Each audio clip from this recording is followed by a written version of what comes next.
My name is Agent Deli and welcome to my channel. Nice to meet you. Today we'll be discussing Todd Phillips' film Joker. This will be a spoiler-free review, so I won't be disclosing any information that's crucial to your viewing experience. I may talk about some details here or there up to the first 30 minutes of the film, but that's the most that we'll cover in this review today. So with that being said, Joaquin Phoenix plays our main character Arthur Fleck, or the Joker as we know him. Arthur's job is that he's a clown for hire. Either he does like sign twirling or birthday parties or some other random events that his boss signs him up for. Life has been pretty crappy to him and he continues to do his best and keep on keeping on as much as his body will let him, right? His life goes from bad to worse and from worse to basically a nightmare. The entire film was like this roller coaster of bad events that are kind of relatable in some odd fashion, and that, you know, it's supposed to give you this feeling that like the society as a whole doesn't care for him, his well-being, or his passion for being a stand-up comic. This is what eventually leads him to be the Joker that we all know, love today, and that's kind of the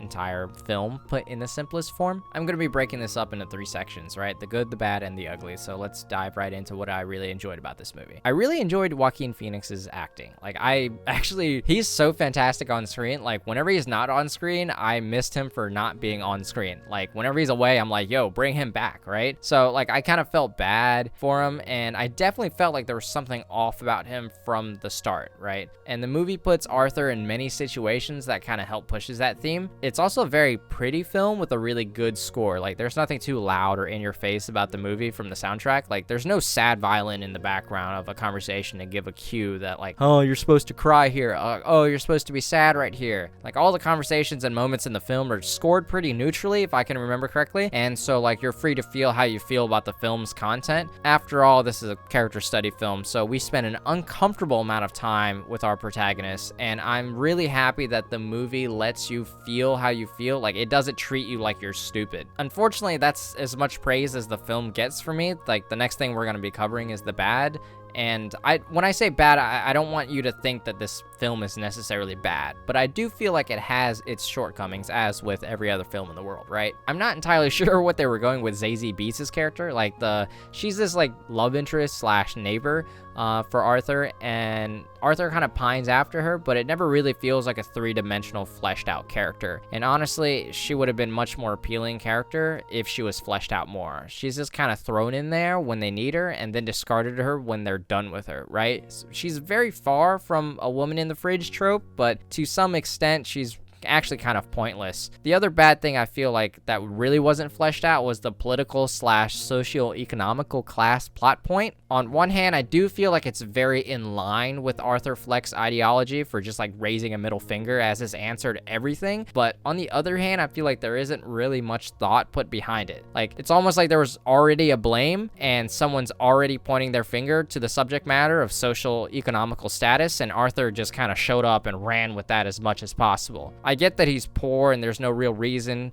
but, you know, the reason should be that the rich is the reason he's not successful, right? Like, after all, that's what he's angry about, or one of the reasons why he's angry, right? But the character running for mayor in the film doesn't really say much other than that, like, poor people are clowns. So there's also no real argument to back up any of this like socio-economical status stuff. It's just some rich dude calling poor people clowns, and then Arthur just getting upset with rich people because, you know, why wouldn't you be upset with the elites, right? It's just the first thing you get upset with. So honestly, a lot of these things could be written away with like 1 or 2 lines of extra work, or like maybe a couple extra scenes. But I feel like this was the first thing that came to his mind and he just ran with it. Lastly, the ugly bits of the film aren't really glaring issues, but really just comparisons to different films. Like, if you haven't seen these films, then they won't hurt your experience at all. But if you have, then you may end up like me, who just ended up sitting there thinking of the comparisons the entire time. So I'm positive that Todd Phillips didn't just sit down and think like,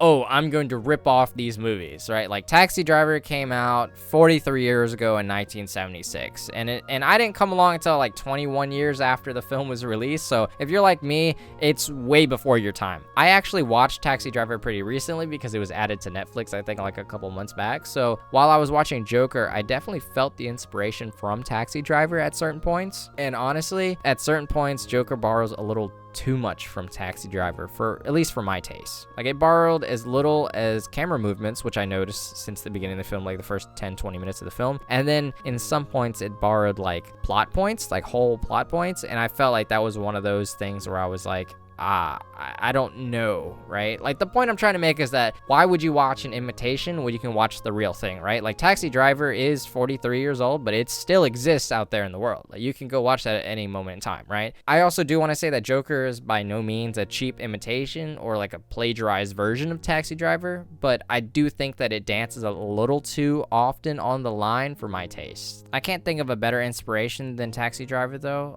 The other ones that I would say that it reminds me of is King of Comedy, American Psycho, and Network. That's the end of my spoiler-free review, so if you're interested in diving a little deeper into the film after you've watched it, then feel free to check out my second video, which will be a spoiler-filled review, which I will go a little bit more in-depth on some of the things that I've talked about here. I enjoyed Joker. I felt like it was a fantastic origin film, and that it took some risks that most comic book films haven't taken since Watchmen. Please don't think that I hated it. Please don't let the media fool you that this is like some movie that it's not. It's nothing close to John Wick. It's nothing close to Deadpool. This is not an action movie. It's a breath of fresh air for those who are looking for a dark or gritty character drama. If you're a Batman universe fan, then you won't be let down by this film at all. The only shame that I think that possibly could derive from this film is that Joaquin Phoenix will never reprise his role as the Joker in the future if they decided to leave this as a standalone film.